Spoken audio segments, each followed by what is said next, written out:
VBG Ramji చట్టాన్ని రద్దు చేయాలి, పాత చట్టాన్ని పునరుద్ధరించాలి,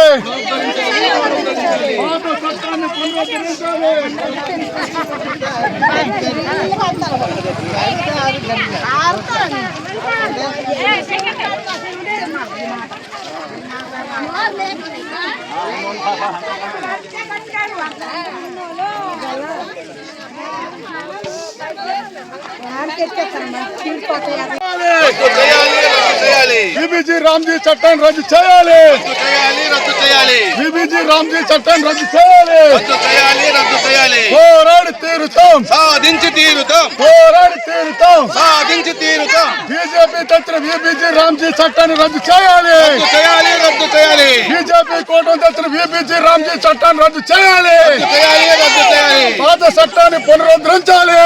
వీబీజీ రామ్జీ చట్టాన్ని రద్దు చేయాలని, గ్రామీణ ఉపాధి హామీ చట్టాన్ని పునరుద్ధరించాలని కోరుతూ ఈ రోజు దేశవ్యాప్తంగా జరుగుతున్న ఆందోళనలో భాగంగా పలాస మండలం మాకలపల్లిలో ఈ రోజు ఆందోళన కార్యక్రమానికి సిపిఎం పార్టీ సంపూర్ణ మద్దతు తెలియజేస్తుంది. వామపక్షాలు సుదీర్ఘకాలం పోరాడి ఉపాధి హామీ పథకాన్ని తీసుకొస్తే ఈ రోజు బీజేపీ ప్రభుత్వం ఉపాధి హామీ చట్టాన్ని ఈ రోజు నిర్వీర్యం చేసి ఇవాళ గ్రామీణ ప్రజానీకానికి ఉపాధి లేకుండా ఉండడం కోసం ఈ రోజు వీబీజీ రామ్జీ చట్టాన్ని తీసుకొచ్చింది. ఉపాధి హామీకి ఊరి వేయడానికి ఇవాళ ప్రయత్నిస్తుంది బీజేపీ ప్రభుత్వం. దీన్ని మేము తీవ్రంగా ఖండిస్తున్నాం. దీన్ని ప్రజలంతా వ్యతిరేకించాలా, దీనికి వ్యతిరేకంగా పెద్ద ఎత్తున ఉద్యమాలు చేయాలని చెప్పి పిలుపునిస్తున్నాం.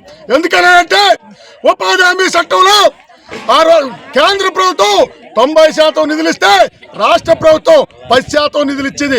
కానీ ఈ రోజు వీబీజీ రామ్జీ చట్టంతోనే రాష్ట్ర ప్రభుత్వం ఈ రోజు 40% నిధులు సమీకరిస్తే కేంద్ర ప్రభుత్వం 60% నిధులు ఇస్తారని చెప్పి ఇవాళ చెప్తుంది. ఈ విధంగా పనిదినాలు తగ్గించి ఉపాధి హామీ నిర్వీర్యం చేసి ఇవాళ ఉపాధి హామీ లేకుండా చేయడానికి బీజేపీ ప్రభుత్వం చేస్తుంది. అందులో భాగస్వామ్యం ఉన్న టీడీపీ జనసేన పార్టీలు ఎందుకు వ్యతిరేకించడం లేదు? ఈ రాష్ట్రానికి అన్యాయం జరుగుతుందని చెప్పి ప్రశ్నిస్తున్నాం. ఇప్పటికే దేశవ్యాప్తంగా 14 రాష్ట్రాల నుంచి ఇవాళ వ్యతిరేకంగా ఉత్తరాలు రాయడం జరిగింది. మన రాష్ట్ర ప్రభుత్వం ఎందుకు రాయడం లేదని చెప్పి ఇవాళ మేము ప్రశ్నిస్తున్నాం. ఈవేళ ఉపాధి హామీ పథకం ఉన్నదాన్ని గ్రామీణ ప్రాంతంలో గ్రామీణ ఆర్థిక వ్యవస్థ ఇవాళ పురోగమనానికి అత్యంత కీలకమైన పాత్ర ఉండేది. ఈ రోజు కార్పొరేట్లు ప్రభుత్వం కుట్ర పని ఈవేళ ఉపాధి హామీ నిర్వీర్యం చేసి వలసలు ప్రోత్సహించడానికి ఇవాళ ప్రయత్నం చేస్తుంది. ఎట్లా చేస్తే సాయం చేయలేదు, పోరాటాన్ని ఉధృతం చేస్తామని చెప్పి హెచ్చరిక జారీ చేస్తున్నాం.